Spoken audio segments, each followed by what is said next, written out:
La famille, bonjour à tous, j'espère que vous allez bien et que la journée fut bonne. Je commençais à guérir les gars, je commençais à retrouver un petit peu mes cordes vocales. Et là je regarde le match du Barça, je suis retombé malade. 7-0 contre Valladolid les gars. 7-0. Et c'est pas un 7-0 volé, hein, je vous le dis les gars. J'aime pas encenser le Barça, c'est le rival. Mais là faut être objectif, ils sont nettement plus forts que nous. Voilà, c'est une chose que j'ai pas envie de dire les gars, mais il faut le dire, il faut l'avouer. Là, à l'heure actuelle, ils ont retrouvé leur repère plus vite que nous. On est en retard, on a du mal à retrouver notre repère. Eux les gars, ils ont pas perdu de temps. Alors il y a un truc que je comprends pas. Nous, on a inclus un joueur dans notre dispositif, tout le monde est perdu. Eux, ils en rajoutent un dans leur dispositif, frère, et ils se transforment en un Barça Prime. Je comprends pas. Faut m'expliquer les gars, parce que là, le match que j'ai vu, il m'a fait mal à la tête, hein. Je vais pas vous mentir, le mec qui dit qu'il prend pas de plaisir à regarder ce Barça, c'est un mytho. C'est un mytho. Je sais les gars, c'est les rivaux. Mais il faut être objectif. Et je vais rentrer un peu plus dans le détail. Je vais parler un petit peu du match en lui-même. Mais là, en regardant ce match, je me suis remémoré des petites phrases que j'ai entendues. Et je vais commencer par Florentino Pérez. Quand il a dit que la saison va être très compliquée.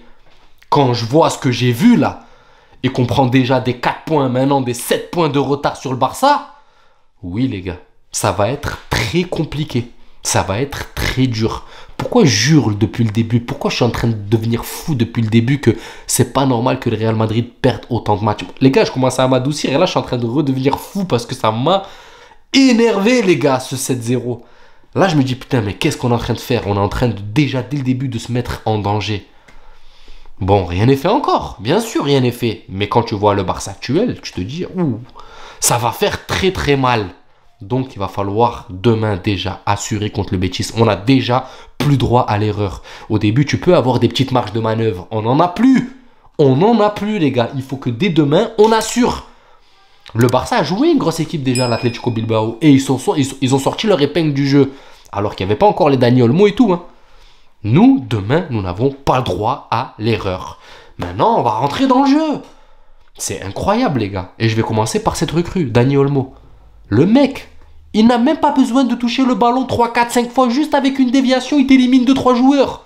Quand vous regardez début de match, les gars, 2-3 déviations pour Pedri, Et le mec, il arrive déjà à te mettre des joueurs, 2-3 joueurs de Valladolid dans le vent en faisant une petite talonnade. Et appel contre appel.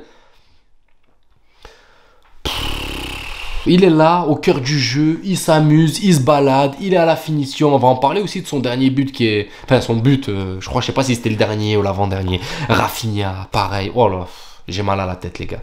Rafinha, pareil. La saison dernière, c'était une fraude. On savait même pas si c'était un vrai Brésilien ou un faux. Hein? Tout le monde disait que c'était une contrefaçon de Wish. C'était pas un vrai Brasileiro. Il avait pas du Brésil dans le sang.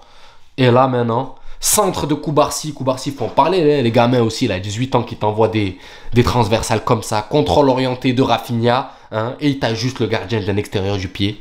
Lamine Yamal, avec ses passes horizontales que personne n'arrive à toucher, je ne comprends pas. Lamine Yamal, sur le côté droit, il te fait des passes qui traversent tout l'horizon du stade, frère.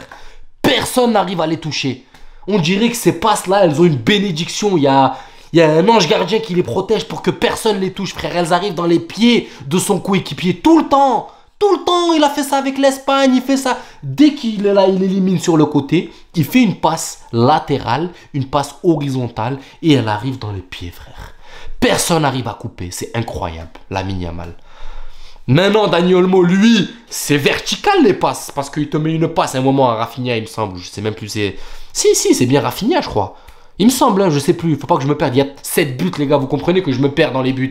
Tellement j'ai pris des notes. Même pour le Barça, maintenant, je prends des notes, les gars. Tellement c'est incroyable, 7 buts.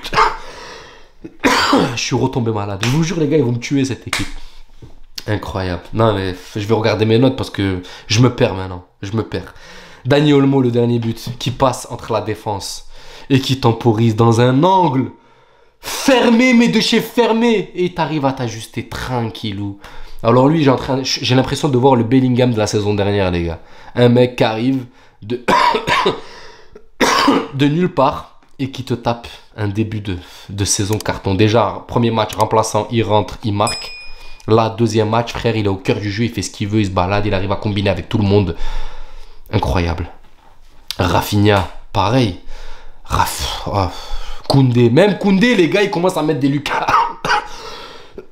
Je vais mourir en train de faire la vidéo, je vais mourir, vous allez me voir tomber, les gars. Même Koundé, il met des lucarnes maintenant, les gars. C'est quoi ce délire? Même Koundé, il met des frappes lucarnes, les gars. Koundé qui se faisait bouffer un petit peu au milieu de... Enfin, en début de match, tu voyais que sur le côté gauche, là, j'ai oublié l'ailier de Valladolid, lui mettait un petit peu la pression. Mais un but, deux buts, Valladolid, ils ont perdu leurs moyens. Alors nous, certes, on les a tapés 3-0, mais sur les 3 buts qu'on a mis, il n'y a pas eu un seul but qui a été construit de la manière du Barça. Pas un seul but, les gars.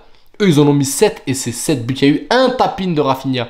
Sinon, tous les autres buts, les gars, tous les autres buts, pardon, ils sont exceptionnels. On va pas se mentir.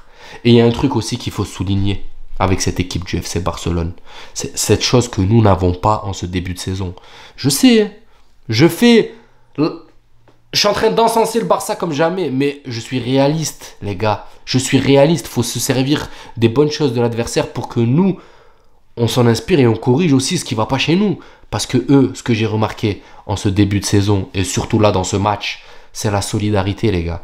Parce qu'ils ont leur Lamine Yamal qui est là en train de laminer tout le monde sur le côté, en train de les torcher les uns après les autres. Ça lui arrive parce que lui, c'est le mec qui a un rôle de déstabilisateur. D'accord, il est comme Vinicius, mais de son côté droit. Il est libre, il peut faire ce qu'il veut. Cependant, des fois, il y a des pertes de balles. Quand il perd la balle, Lamine Yamal sur le côté suite à un dribble ou suite à le repli défensif, les gars, en une fraction de seconde, tout le monde est revenu, les gars. Tout le monde, Dani Olmo, Koubarsi, Baldé de l'autre côté, Rafinha, tout le monde fait son rôle, tout le monde se sent concerné. Il n'y a personne qui fait la starlette devant, qui ne fait pas de repli défensif. Chose que nous faisions la saison dernière. En fait, c'est simple, j'ai l'impression que les rôles se sont échangés. J'ai l'impression de voir le Real Madrid du début de saison et que nous sommes devenus le Barça du début de saison. Et encore, eux, ils gagnaient. Hein. Nous, on fait des nuls maintenant. Donc, ouais, non, je suis pas serein, les gars. Je préfère vous le dire honnêtement. Je suis pas serein. Quand je vois un Barça comme ça, je suis pas serein du tout. Parce que là, on laisse échapper des points qui, au fur et à mesure des rencontres, on est en train de se rendre compte que c'est des points précieux qu'on laisse passer, les gars. C'est des points précieux qu'on donne. Des équipes comme Valladolid, enfin, Valladolid encore, on les a tapés, mais les Mallorca et les Las Palmas, on ne doit pas donner des points à ce genre d'équipe. Avec tout le respect que j'ai pour eux, mais quand tu es le Real Madrid avec le standing des joueurs que tu as et tout, c'est inadmissible. On doit les taper. On doit les taper. Même si c'est des vieux matchs tout pourraves, nous devons au moins avoir la victoire. Ah, quand je vois le Barça comme ça, j'ai les nerfs, les gars, je vais pas vous mentir. Maintenant, après, bon, je suis madrilène, hein, je perds pas confiance. Et je sais très bien que rien n'est joué en ce début de saison. Mais les points sont précieux. Donc demain, déjà, on doit courir derrière les points, les gars. À la 4e journée, tu cours déjà derrière les points.